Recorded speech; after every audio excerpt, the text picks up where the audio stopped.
السلام علیکم ورحمۃ اللہ وبرکاتہ۔ ہم انشاءاللہ عز و جل مدنی قاعدے کے سبق نمبر 18 کو شروع کرنے جا رہے ہیں، جس کا طریقہ کار ہے کہ ہم پہلے مدنی قاعدے کے رولز کو سوال و جواب کے ذریعے سمجھتے ہیں، اس کے بعد مدنی قاعدے میں دیکھ کر پڑھتے ہیں اور ان رولز کو لاگو کرتے ہوئے پریکٹس کرتے ہیں۔ آئیے ہم شروع کرتے ہیں۔ سوال نمبر 1، حروف مقطعات کیا ہیں؟ جواب: حروف مقطعات قرآن پاک کی بعض صورتوں کے شروع میں آتے ہیں۔ سوال نمبر 2، حروف مقطعات کو کس طرح پڑھتے ہیں؟ جواب: ان حروف کو مفرد حرف کی طرح یا مفرد حروف کی طرح الگ الگ اس طرح پڑھتے ہیں کہ مدات کی مقدار پوری ادا ہو، نیز اخفاء و ادغام آنے کی صورت میں گنہ بھی کریں۔ سوال نمبر 3، الف لام میم اللہ کو پڑھنے کے کتنے طریقے ہیں؟ جواب: الف لام میم اللہ کو پڑھنے کے 2 طریقے ہیں۔ نمبر 1، وصل میں اس طریقے سے پڑھیں گے: الف لام میم اللہ، یعنی زیادہ نہیں کھینچیں گے میم اللہ کہتے ہوئے۔ اور وقف کی حالت میں اس طریقے سے پڑھیں گے: الف لام میم اللہ۔ مدنی قاعدے کا سبق نمبر 18 شروع کرتے ہیں۔ سبق نمبر 18، حروف مقطعات۔ آج کا ٹاپک جو ہے وہ حروف مقطعات ہے، یعنی آج کا ٹاپک ہم جو پڑھیں گے وہ حروف مقطعات۔ حروف مقطعات یاد رکھیے، حروف مقطعات بتا رہے ہیں قرآن پاک کی بعض صورتوں کے شروع میں آتے ہیں۔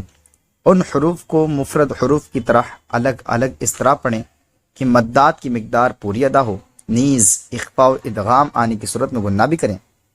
جیسے میں آپ کو اس کو سمجھاتا چلوں، حروف مقطعات یہ جو آپ کو دکھ رہے ہیں یہ سب حروف مقطعات ہیں، یہ سب جتنے بھی آپ کو دکھ رہے ہیں یہ سب کے سب حروف مقطعات ہیں۔ اب ان کو پڑھتے کیسے ہیں؟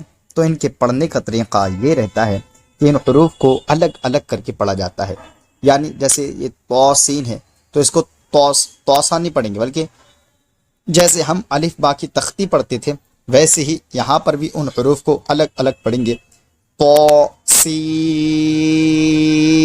اس طریقے سے۔ یہ آپ کو 2 لفظ دکھ رہے ہیں، ہا اور میم، اس کو حامہ نہیں پڑھیں گے کیونکہ مد آگے آپ کہیں گے اس کو حامہ پڑھ دے، نہیں، بلکہ آپ ان کو اسی طریقے سے پڑھیں گے جیسے الف با کی تختی میں پڑھتے تھے، الگ الگ کر کے۔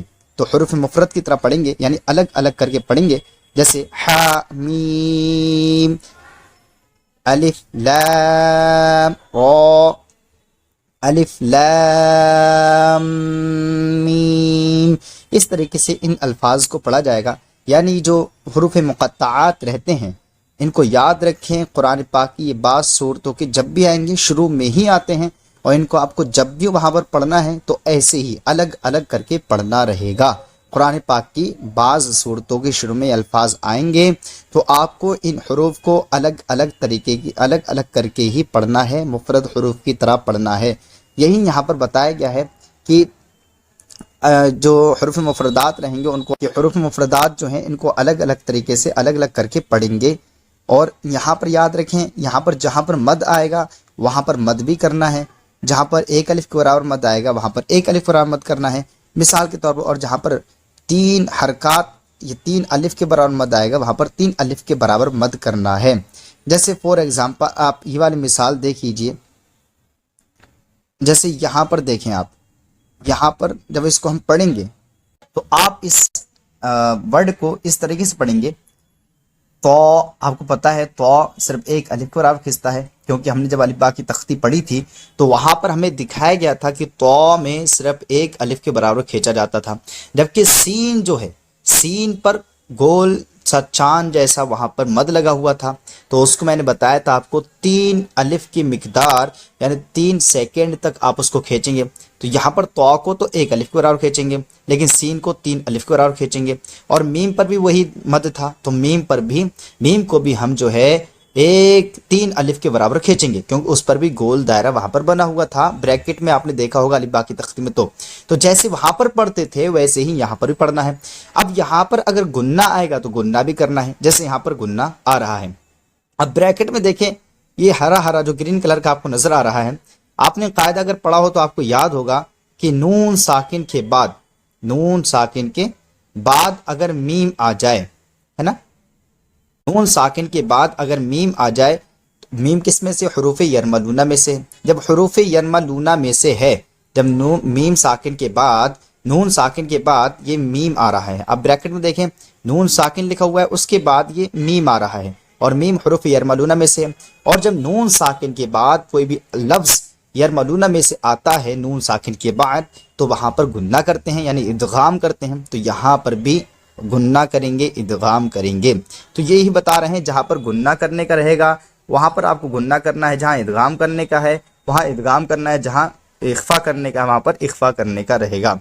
यानी इख्फा इदगाम का भी आपको ख्याल रखना पड़ेगा। तो इस तरीके से इन अल्फाज को पढ़ना है इंशाअल्लाह अज़्ज़ वजल, यानी अलग अलग तरीके से पढ़ना है। जहाँ मद करने का रहेगा वहाँ पर मद करेंगे, और जहाँ पर गुन्ना इख्फा इदगाम आएगा वहाँ पर गुन्ना इख्फा इदगाम भी करेंगे। आइए अब पढ़ना शुरू करते हैं। अच्छा, एक चीज़ और देख लीजिए, ये अलिफ लाम मीम अल्लाह जो है, हमने सवाल जवाब के जरिए वाज़ेह कर दिया था कि इसको कैसे पढ़ेंगे। तो इसके दो तरीके बताए थे वहाँ पर, याद रखें। इसको अगर वसल में पढ़ेंगे, यानी अगर मिलाने की सूरत में पढ़ेंगे, यानी एक के साथ ज्वाइंट करके पूरे लफ्ज़ को हम पढ़ रहे हैं, अलिफ लाम मीम मल्लाहु, यानी पूरा लफ्ज़ मीम, मीम को हम लाम के साथ मिला दें, ये मीम जो है इसको हम लाम के साथ मिला दें, तो याद रखें इसको हम इस तरीके से पढ़ेंगे, अलिफ लाम मीम अल्लाहु।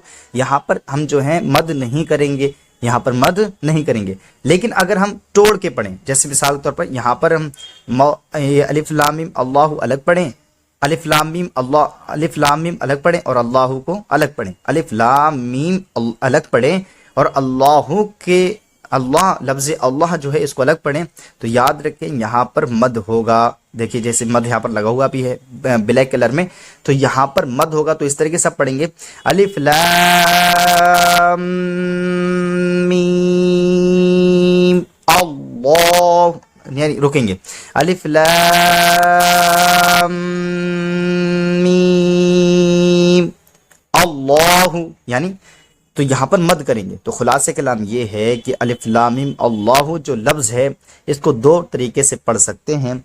एक तरीका तो ये है कि जब इसको पढ़ेंगे वसल, यानी मिलाकर के पढ़ेंगे, यानी सब पूरे के पूरे लफ्ज़ को हम ज्वाइंट कर देंगे, अलिफ लाम मीम अल्लाह, अल्लाह को साथ में पढ़ देंगे। और एक तरीका ये है कि अलिफ लाम मीम को अलग पढ़ेंगे, अल्लाह को अलग पढ़ेंगे। अगर ये तरीका हम अपना रहे हैं, इसके यानी पूरा का पूरा लफ्ज़ एक साथ पढ़ रहे हैं, तो यहाँ पर मद नहीं करेंगे, यानी मीम मी मी यहाँ पर मद नहीं करेंगे। लेकिन अगर हम इसको एक साथ नहीं पढ़ रहे बल्कि अलग अलग पढ़ेंगे, बल्कि अलग अलग पढ़ेंगे, यानी ये लफ्ज़ अलग पढ़ेंगे और अल्लाह अलग पढ़ेंगे, तो यहाँ पर ये देखें मद करेंगे, यहाँ पर मद करेंगे। यानी अगर एक साथ पढ़ेंगे तो मद नहीं करेंगे, जैसे कि आप यहाँ पर देखें मद नहीं है, और एक साथ नहीं पढ़ें, अलग अलग पढ़ें तो मद करेंगे। अब देखें अपना सबक पढ़ते हैं। आइए, अऊज़ु बिल्लाहि मिनश्शैतानिर रजीम, बिस्मिल्लाहिर रहमानिर रहीम।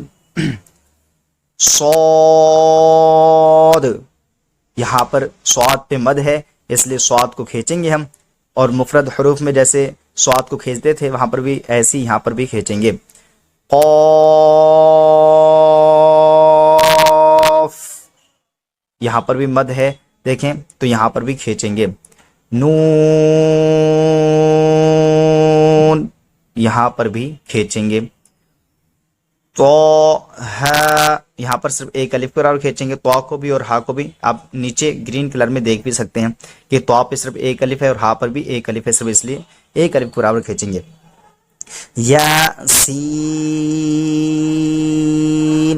यहाँ पर या को जो है एक अलिफ बराबर खींचेंगे, जबकि सीन को मद्दा, यानी वहाँ पर मद लगा हुआ है इसलिए 3 अलिफ के बराबर 3 सेकंड तक खींचेंगे। तो सीन, यहाँ पर भी तो को सिर्फ एक अलिफ बराबर खींचेंगे, जबकि सीन पे मद लगा हुआ है इसलिए उसको 3 सेकंड 3 अलिफ तक खींचेंगे। हा मीम, यहाँ पर भी हा को सिर्फ एक अलिफ बराबर खींचेंगे, जबकि मीम को 3 अलिफ के बराबर खींचेंगे क्योंकि मद है। अलिफ लैम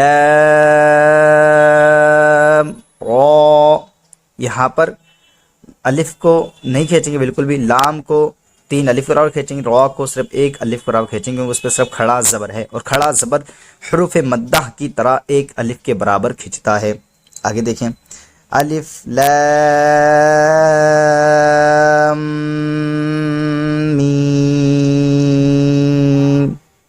यहाँ पर जो है अलिफ को बिल्कुल नहीं खींचेंगे, लेकिन लाम पे मद है इसलिए इसको खींचेंगे। और लाम के बाद, लाम में आप देखें लाम लाम मीम साकिन आ रहा है, ठीक है, यानी लाम के आखिर में क्या आ रहा है, मीम साकिन, और मीम उसके बाद जो है एक मुशद्दद भी आ रहा है। और आपने पढ़ा है मीम साकिन के बाद दूसरा मीम हो तो इदगाम करते हैं, यहाँ पर इदगाम करेंगे। जैसे आप इसको ना ग्रीन कलर में देखें, ये देखें मीम साकिन है, उसके बाद ये दूसरा मीम आ रहा है जो कि मुशद्दद है, यानी इसका तलफ़ुज़ इन्होंने इस तरीके से करके दिखाया है नीचे। इसका तलफ़ुज़ जो है, ये जो अलिफ लाम मीम वर्ड है, इसका तलफ़ुज़ इन्होंने नीचे करके दिखाया है कि अलिफ लाम मीम साकिन है और यहाँ पर ये दूसरा मीम मुशद्दद आ रहा है, ये देखें, है ना। तो मीम साकिन के बाद दूसरा मीम आए तो इदगाम में शफ़ भी होता है। मीम साकिन के 3 क़ायदे पढ़े थे आपने, तो यहाँ पर इदगाम में शफ़ भी करेंगे। अलिफ लाम मीम, आगे देखें, अलिफ लाम मीम रॉ, इस तरीके से पढ़ेंगे। समझ भी गए होंगे, आप देख सकते हैं नीचे ग्रीन कलर में। बाकी आगे देखें, हा मीम, यहाँ पर सिर्फ 1 अलिफ के बराबर हा खींचेंगे, हा को 1 अलिफ के बराबर खींचेंगे, जबकि मीम पे मद है, इसको 3 अलिफ के बराबर खींचकर पढ़ेंगे। आगे देखें, आइन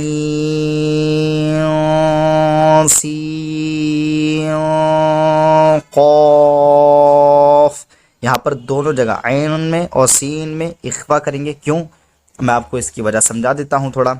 जैसे आप यहाँ पर देखें नीचे, यानी इस वर्ड का मतलब हमें नीचे समझना पड़ेगा। इस जो भी वर्ड रहेगा, ये जितने वर्ड आपने पढ़े थे, इनका मतलब हमें कहाँ समझना रहेगा, ये नीचे जो ग्रीन कलर के हैं यहाँ पर हम समझेंगे तो समझ जाएंगे। जैसे आप यहाँ पर देखें, आइन असल में जो दिख रहा है आपको, वो उसमें नून साकिन है और नून साकिन के बाद सीन आया, और नून साकिन के बाद जो सीन आ रहा है, सीन हरूफ इख्फा में से है, तो यहाँ पर इख्फा होगा। यहाँ पर भी देखें नून साकिन है, उसके बाद क़ाफ हरूफ इख्फा में से आ रहा है, हरूफ इख्फा 15 हैं, तो यहाँ पर भी इख्फा होगा। इख्फा के कायदे और हम जो पढ़ चुके हैं वो सबक नंबर 12 हम पढ़ चुके हैं। अगर नहीं समझ में आता हो तो पहले आप सबक नंबर 12 को पढ़ लीजिए, इंशाअल्लाह आपको सबक नंबर 12 के ज़रिए ये भी समझ में आ जाएगा। आगे देखें, तो सीम मीम, यहाँ पर तो सीन नहीं बोलेंगे क्योंकि सीन में नून साकिन है, उसके बाद जो है, यानी सीन में नून साकिन है, उसके बाद मीम मुशद्दद आ रहा है, तो नून साकिन के बाद मीम जो आ रहा है वो हुरूफ यनमलूना में से है, और हुरूफ यनमलूना को मुशद्दद में, यानी मुशद्दद हर्फ जो होता है उसको 2 मरतबा पढ़ते हैं, तो सीन को हम मीम में मिलाएंगे। क्योंकि एक कायदा और भी आप देख सकते हैं, यहाँ पर थोड़ा मैं आपको दिखाता हूँ कि ये जो सीन है ना, सीन के बाद नून साकिन आ रहा है, नून साकिन का यूँ कह लो, नून ये साकिन हर्फ आ रहा है और इसके बाद मुशद्दद हर्फ आ रहा है। और आपने कायदा पढ़ा है, जब मुतहरिक हर्फ हो, उसके बाद साकिन हर्फ हो, उसके बाद मुशद्दद हर्फ हो, तो साकिन हर्फ में को छोड़ देते हैं और मुतहरिक हर्फ को मुशद्दद हर्फ में मिलाते हैं। तो यहाँ पर मुशद्दद हर्फ में मिलाएंगे और यहाँ पर इदगाम होगा क्योंकि नून साकिन के बाद हुरूफ यनमलूना में से मीम आ रहा है इसलिए। तो हमने पढ़ा तो सीम, पढ़ा सीम, यानी सीन नहीं पढ़ा, सीम। अलिफ लाम मीम सॉद, ये समझ गए होंगे आप। इसको इस तरीके से पढ़ना है ना। अलिफ को नहीं खींचेंगे, लाम पे 3 अलिफ के बराबर खींचेंगे, मीम को भी 3 अलिफ के बराबर खींचेंगे, सौद को भी 3 अलिफ के बराबर खींचेंगे क्योंकि सब पे मद्दा है। अलिफ लाम मीम अल्लाह, ये तो वक्फ की हालत में हमने पढ़ दिया। अगर इसको ही हमें वस्ल की हालत में पढ़ना होगा तो हम मिलाएंगे, तो मद नहीं करेंगे, मीम में मद नहीं करेंगे, ऊपर बता चुके हैं। अलिफ लाम मीम अल्लाह, यानी इस तरीके से पढ़ेंगे। आगे देखें, काफ हा या आइन सॉद, یہاں پر جو ہے کاف میں 3 الف برابر کھینچیں گے، ہا کو 1 الف برابر کھینچیں گے، یا کو 1 الف برابر کھینچیں گے، عین کو 3 الف برابر کھینچیں گے، لیکن عین میں اخفا بھی کریں گے کیونکہ عین کا نون ساکن ہے، اس کے بعد صاد حروف اخفا میں سے آ رہا ہے، اس لیے یہاں پر اخفا بھی کریں گے، اور صاد کو بھی 3 الف کے برابر کھینچیں گے۔ امید ہے کہ آپ کو سبق نمبر 18 سمجھ میں آ گیا ہو، اور الحمدللہ عز و جل ہمارا سبق نمبر 18 مکمل ہوا۔ اللہ عز و جل ہمیں علم نافع عطا فرمائے۔ السلام علیکم ورحمۃ اللہ۔